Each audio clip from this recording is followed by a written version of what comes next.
Hors featuring, je vais surtout me consacrer à développer des projets plus pour le cinéma ou la télé, tu vois, dans la fiction, etc. Moi, je me concentre plus là-dessus.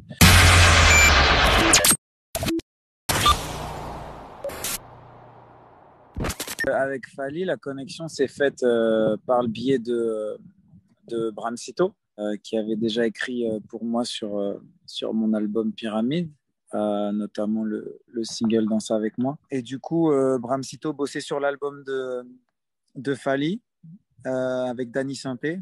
Et puis un jour, il m'envoie un message en me disant: je suis en studio avec Fally, il aimerait faire un feat avec toi, on a bossé sur ce morceau, dis-moi si ça te parle, si ça te plaît. Et puis j'ai écouté le morceau et puis j'ai de suite accroché, j'ai trouvé ça très intéressant comme collaboration. Et comme rencontre entre deux univers, j'ai trouvé ça vraiment cool à faire. J'aime beaucoup, vraiment, j'aime beaucoup ce morceau. Ouais. Lingala, c'est une très jolie langue.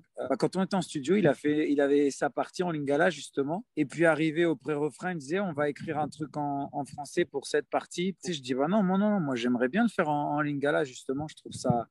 Je viens sur ton terrain, je suis invité sur ton album. Je trouve ça cool de pouvoir chanter en lingala. Et ça ferait peut-être plaisir à nos amis congolais.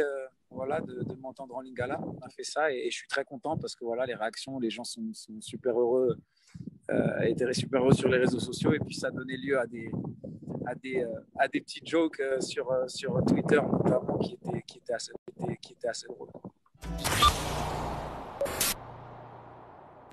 C'est un clip qui était d'une part très, très sympa à tourner par les équipes qui étaient sur le tournage. Fally, voilà, avec qui le contact et depuis le premier jour en studio, c'est fait super agréablement. Ce qui était sympa, c'est que sur ce clip, j'ai retrouvé aussi les danseurs de ma tournée qui ont été appelés justement, notamment Armel qui chorégraphie pour moi, qui a été appelé pour la chorégraphie du clip. Donc c'était sympa, je me sentais un peu en famille. Et, je suis arrivé en fin de journée, je suis arrivé pour enregistrer ma partie avec lui. Je me rappelle, c'était le lendemain de mon concert, de mon dernier concert en live stream. J'étais un peu fatigué et c'était la veille de mon départ aux États-Unis. Donc, c'était vraiment une journée un peu speed. J'ai essayé de faire un maximum de choses sur la dernière journée avant de partir. Et c'est un joli clip avec voilà, plein de bonnes ondes. Et on voit vraiment que la connexion avec Fally, c'est très bien fait, quoi. Il y a du second degré, il y a des rires. Il accompagnera bien, en tout cas, l'humeur et la vibe de ce morceau. Maintenant, les projets, c'est les featuring. Là, j'ai beaucoup de petits feats qui sont dans les tuyaux. Il y en a d'autres qui vont arriver. Je ne peux pas encore en parler maintenant. C'est cool. Là, il y a beaucoup de collabs.